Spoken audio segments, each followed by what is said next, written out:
The UTS Grimalkin hovered above the Amazon reclamation zone like a silent beast watching prey. Below, a jungle bloomed with ancient violence and resurrected flora.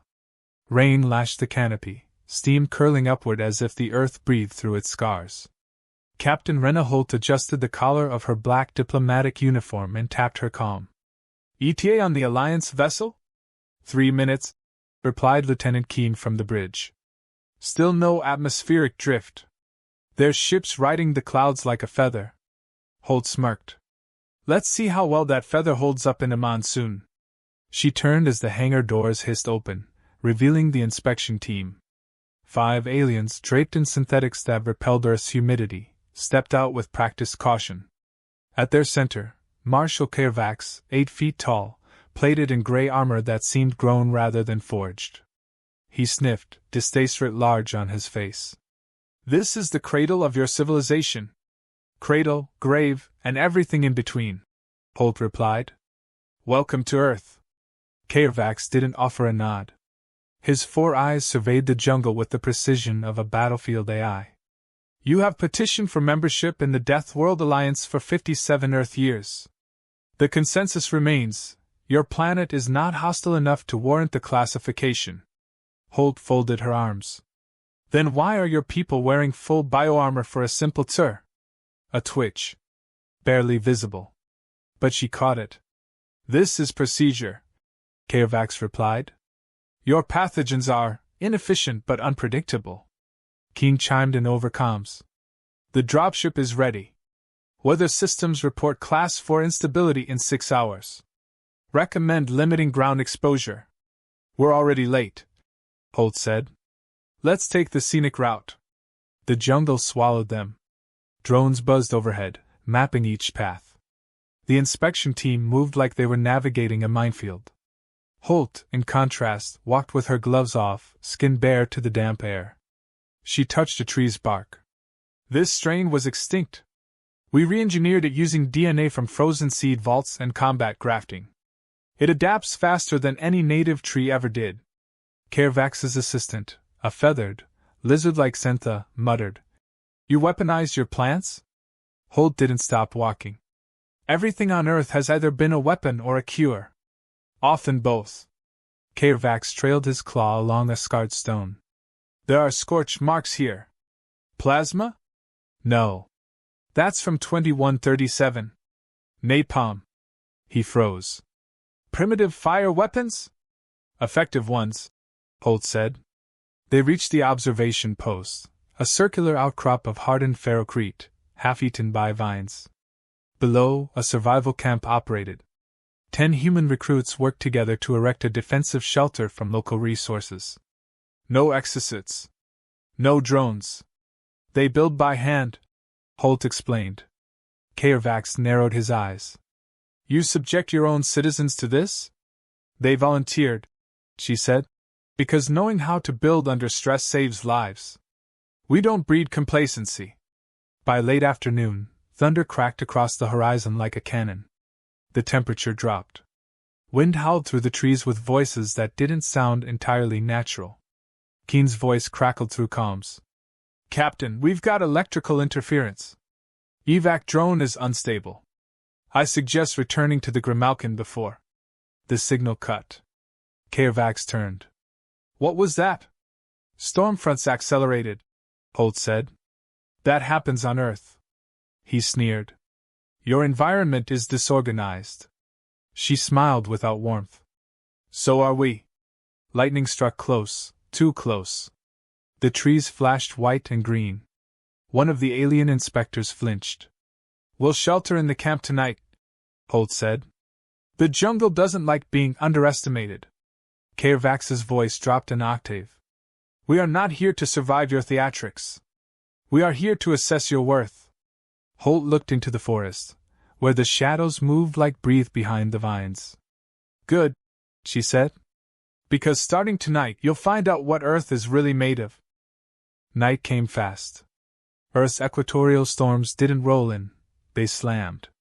Rain hit like thrown nails, the sky torn open by thunder that sounded more like artillery than weather. Visibility dropped to meters. The jungle transformed, Not just in appearance, but in presence. The air shifted from humid discomfort to something more watchful, aware. Captain Renaholt crouched inside the makeshift shelter with the Deathworld Alliance delegation. The human trainees, half-soaked, all alert, worked silently to reinforce the walls. No one panicked. Earth taught them long ago that fear wasted calories. "We should have evacuated," Kervax muttered, arms crossed, body rigid. "You couldn't have," Holt replied, voice calm. "Storm took the evac drone offline. You'd be fried in the upper atmosphere before it stabilized. You're safer here." "Safe?" The Zentha aide let out a clicking hiss. "There are creatures circling this camp. I heard them." "You heard them?" Holt locked eyes with her. "Good. That means they're still deciding." A wet howl rose from the treeling. It didn't sound mammalian. It didn't sound right. "What is that?" Kervax asked. "Something old," Holt said. "Some things never went extinct. We just stopped keeping records." One of the recruits, Ortiz, a lean woman with a buzz cut and scarred knuckles, slid beside her. "Captain? Movement on perimeter. 12 o'clock. Thermals unreliable. Got eyes? Flickers. Fast. Could be daggerbeaks." Kervax turned sharply. "Daggerbeaks? Flightless predators. 8 legs. Bone-sharp facial ridges. Not native, they were bioengineered for military dispersal during the border wars. They escaped containment in '89 and adapted faster than predicted. And you let your recruits camp here?" "They're Terran," Holt said simply. "They signed up to learn what that means." Ortiz tossed a rifle toward her. "Non-lethal rounds for now?" "For now." Kervax stood. "I will not cower in mud with primitives. I am Marshal of—" Something screamed outside the wall. The kind of scream that starts high and ends wet. Then, gunfire. Not Holt's crew. A recruit posted on night watch had engaged. More shouting followed, boots slamming across soaked wood. "Stay inside," Holt snapped. She was already moving. Ortiz followed, rifle up. Outside, the jungle had erupted. One of the trainees, Yun, lay on the ground, blood pooling beneath his left side. 2 others dragged him back toward the shelter. Something fast and low moved beyond the trees, jagged limbs, silvery under lightning. "Eyes!" Holt shouted. A flare arced into the air, burst white-hot. Shadows scattered. And in that flash of burning light, a dagger beak, almost man-sized, lunged from the dark. Holt raised the rifle, fired 2 rounds. It jerked midair, limbs folding in an unnatural twitch before slamming into the ground. Its skull cracked against the root. "Dead." She turned. "Get Yun inside." Blood gushed freely from his torso, 3 clean punctures. "Venom?" Ortiz asked. "No time to test. Field tourniquet. Now." They carried Yun into the shelter. Kervax moved aside, for once silent. Holt grabbed her field pack, slapped a clot foam unit to the wound, and pressed. Yun gasped. "Stay with me," she murmured. "This is survivable." Kervax knelt beside them. "Your own kind are mauled, and yet you remain here." "I don't have the luxury of fear," Holt said. "And neither will you soon." His gaze moved to the unconscious trainee. "Why didn't he retreat?" "He didn't hesitate." "That's different." Outside, the storm reached crescendo. Thunder cracked like gunfire. Trees bent under the wind. Kervax stood. "This is madness. You've built no technological safeguards. No kinetic barrier. No automated perimeter defense. Because when those fail," Holt said, standing too, "we have muscle, memory, and each other." Another howl. Closer. Kervax's voice was low now. "You are surrounded by monsters." Holt nodded. "Yes. Some have scales. Some walk upright and run corporations. Either way, we learn to outlast them." He looked around, the soaked walls, the bloody tools, the grim determination on the faces of human trainees. Not a single one asked to quit. Not one whimpered. I don't understand, he admitted, almost to himself. You weren't meant to, Holt replied. That's the point of this visit. The night wore on. The storm passed, but the jungle didn't rest. They took turns on watch. Yun stabilized, but he'd be out for days. The Alliance crew huddled together, faces pale under their helmets. The human trainees sat in silence, drying boots and cleaning blades. Caervax broke the silence. I studied your history. You burned half your continents. You irradiated your oceans. You built machines to kill each other before you learned to speak to the stars. And yet you persist. Holt didn't look at him. She was sharpening a knife. You think Deathworld status comes from volcanoes and acid rain, she said. It doesn't. It comes from trauma. From rebuilding after. Over and over. That's Earth. He was quiet for a moment. You call yourselves Terrans. Children of Terra. But your planet does not protect you. No, Holt said, sheathing the blade. It tests us. One of the trainees chuckled softly. She's not our mother. She's our sparring partner. Even the Zentha cracked a smile. By dawn, the evacuation drone came online. Keen's voice returned. Extraction window open. Coordinates confirmed. Are they alive? Holt looked at the Alliance team. Yes, she said. But they're not the same. Caervax stared at the forest, now bathed in misty gold. Creatures moved beyond the trees, calm now, sated or disinterested. You knew we'd be stranded, he said. I suspected, Holt corrected. I let Earth do the talking. He turned to her. We believed you soft. You still might. That's okay. Soft things grow back faster after being cut. He looked down at Yun, alive, blood-soaked, breathing. And nodded. I will speak to the Council. Holt finally let herself exhale. Not from relief, but from readiness. The UTS Grimalkin soared above the cloud line, sleek and silent. Below, Earth spun on like it always had, green, brutal, indifferent. In the command deck, Captain Rena Holt stood by the viewing pane, arms crossed, eyes unreadable. The jungle tour was over. The delegation had survived. Now came the harder part, the report. She turned as Marshal Caervax entered the briefing chamber alone. His armor was clean, but his posture had changed, less rigid, more aware. Something behind his gaze had shifted. Maybe it was respect. Or maybe just the realization that Earth had teeth.